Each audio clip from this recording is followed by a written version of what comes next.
nk'uko twese twame turabibona igitondo cy'uno munsi mwabonye byagumye bica ku mbuga ngurukanabumenyi aho bavuga yuko ibi bitaro by'abasirikare byakiriye umuvyeyi adasanzwe, umuvyeyi w'umugisha.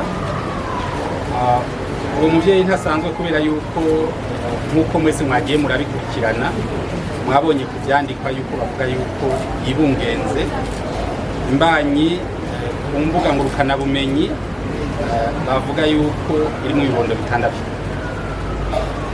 Ni iteka rero rikomeye cyane mu gihugu cyacu cy'u Burundi kumva umuvyeyi yibungenze ibibondo bitandatu, kandi ibyo bibondo bitandatu akavyibungenga mu gihe kidasanzwe.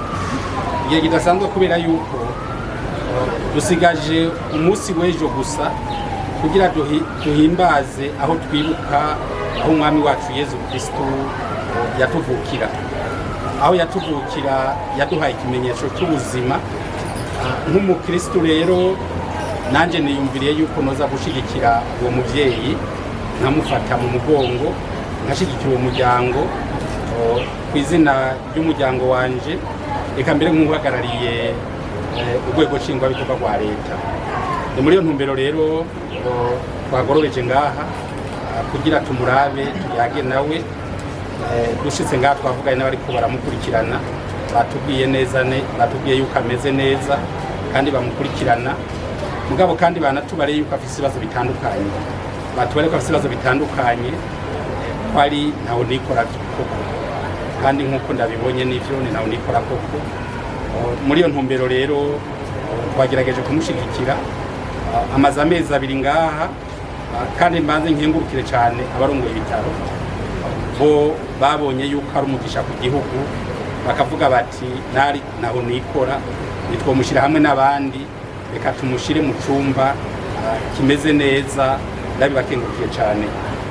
Muri iyo ntumbero nyine yo kubakengurukira, naciye kubera umuzigo nawe ari uw'ibitaro, naciye mfasha kugira ayo mezi 2 amaze ngaha ndihe fagitire y'icyo cyumba. Nkaba rero naciye ndiha amafaranga angana no mu miliyoni n'ibihumbi 500 kuri ayo mezi 2 amaze ngaha. Ncanongera ntanga na kosi y'icyo cyumba ubundi mu miliyoni n'ibihumbi 500. Hanyuma mu kumushigikira kubera yuko ibitaro navyo nyine ntivyama bifise ibyankenerwa byose, hariho imiti usanga arondera hanze hirya no hino, ko mwumvise yuko ava mu Rumonge, ibifungwa byo mu Rumonge ntivyokoroha kugira bize biramushikira ngaha.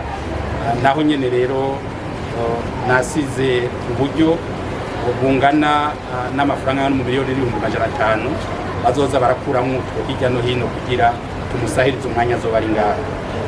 Hanyuma kandi kubera ko yatubwiye ko afise ibibondo 3 biri mu Rumonge, umufasha wiwe namuhaye amafaranga 500 aza kuraba agira yakuye ko asigira uwo muvyeyi, hanyuma ayandi nayo ashobore ushobora kunguruza udufungurwa twashoboye kuronka kugira tuze kuba turafasha ibyo bibondo nabyo byasigaye mu Rumonge.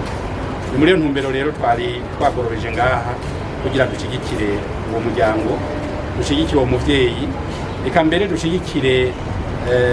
dushigikire cyane niyo migisha igihugu cacu.